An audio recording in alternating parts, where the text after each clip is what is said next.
اوكي باي باي باي باي خلاص يا رب سكر خلاص سكر. باي تسد باي باي, باي. ليش المهم السلام عليكم كيف يلا باي باي. اليوم عندنا شرح جدا جدا مطلوب جدا اللي هو فلاتر سناب شات. كيف ممكن تصمم فلتر خاص فيك حق السناب.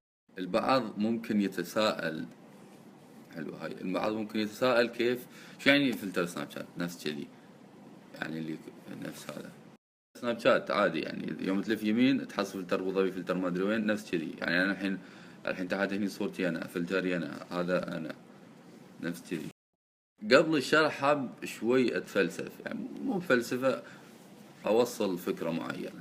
حلو هاي بعد ها. تصميم الفلاتر في المرتبة الأولى يعتمد على ذوق وفكرة الشخص نفسه كيف ممكن يصمم هذا الشيء كيف ممكن يصمم هذا الفلتر. فيعني لازم يكون عندك ذوق وعندك كذي لمسة الإبداع يعني. حلوة بعد هذه ها.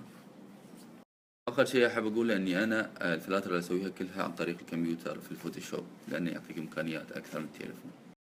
بس الشرح بيكون حق التليفون كيف ممكن تصمم فلتر خاص فيك عن طريق التليفون في كذا تطبيق وكذا أمور. فنبلش. نحن نحتاج 3 أمور. أول شيء نحتاج صورة بصيغة PNG وثاني شيء نحتاج التطبيق اللي بنشتغل عليه وثالث شيء نحتاج سناب بلس عشان تقدر تحط الفلتر. أول خطوة أنا بنزل لكم بعد هذا الفيديو في صورة فيها رابط. اكتب الرابط في سفاري ونزل الصورة. صورة شفافة يعني بتحصل الصفحة بيضاء احفظها ونزلها.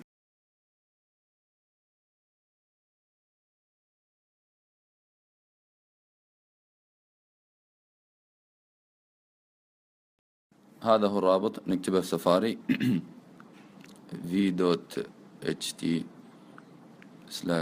نضغط على جو. هذه صورة شفافة بيضاء نضغط على الشاشة حفظ الصورة. الحين بعد هذا الفيديو بنزل لكم صورة فيها اسم التطبيق اللي راح نشتغل عليه. سوي كابتشر ونزل من اب ستور وتابع وياي.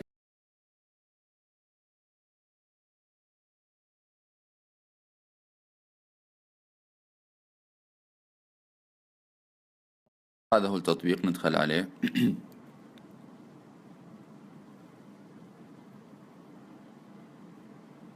نضغط على ايقونة الكاميرا اللي موجودة تحت بعدها نضغط على ألبوم الصور. الحين نجيب الصورة الشفافة اللي حفظناها من شوي اللي هي بتكون هني ما تبين بس هذه. تختار الصورة الشفافة لا تتفلسف بس اضغط دان. حلو. الموضوع هني يعتمد على ذوق الشخص وامكانياته فانا على ذوقي بشتغل وانت على ذوقك وكل واحد على ذوقه ما حد لخص في ذوق الثاني. مثلا انا الحين اول خطوة بسويها بكتب اسمي اضغط على الشاشة اضغط اضافة نص اكتب اسمي هذا هو اسمي اضغط دان.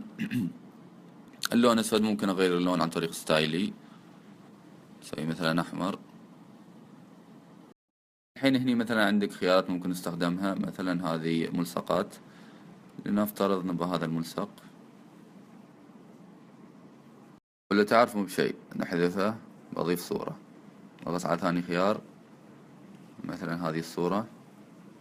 الحين هني عندك تحت قصات معينة هذه مثلا قصة دائرية او مثلا قصة تويتر.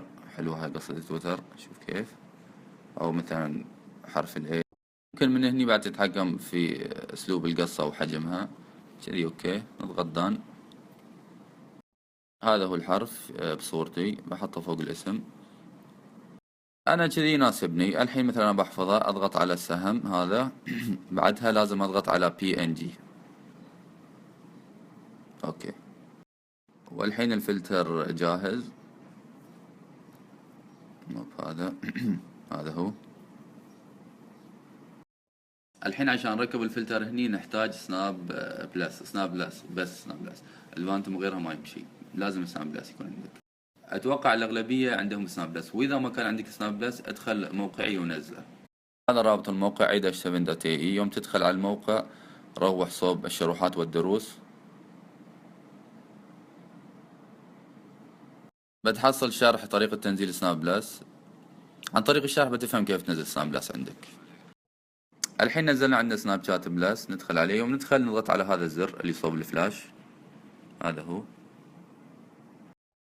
بعدها نضغط على الزايد اللي موجودة على اليسار فوق هذه هي. نضغط على أول خيار ونختار الفلتر اللي سويناه هذا هو. نكتب له أي اسم نضغط على سيف. هذا هو الفلتر تم. نجرب نصور. الحين لو تلف يمين او يسار بتحصل الفلتر، هذا هو.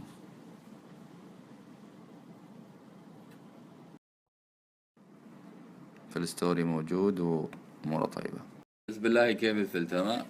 مو بشيء، ايوه مو بشيء. خلونا نشوف ابداعكم، كل شخص يصمم باسلوبه، لا تصممون كل نفس الشيء، ما ابغى اشوف حد مصمم شيء اصلا. انا هذا سويته بس شيء مال سريع سريع عشان تفهمون كيف. شباب ايش فيكم من ساعة الفجر حتى ما حد قال لي شكرا، ما حد طرش حسابي حق ربع عشان يستفيدون. ايوه ما حد طرش حسابي حق ربعك عشان يستفيدون يا اخي. ايوه طرش.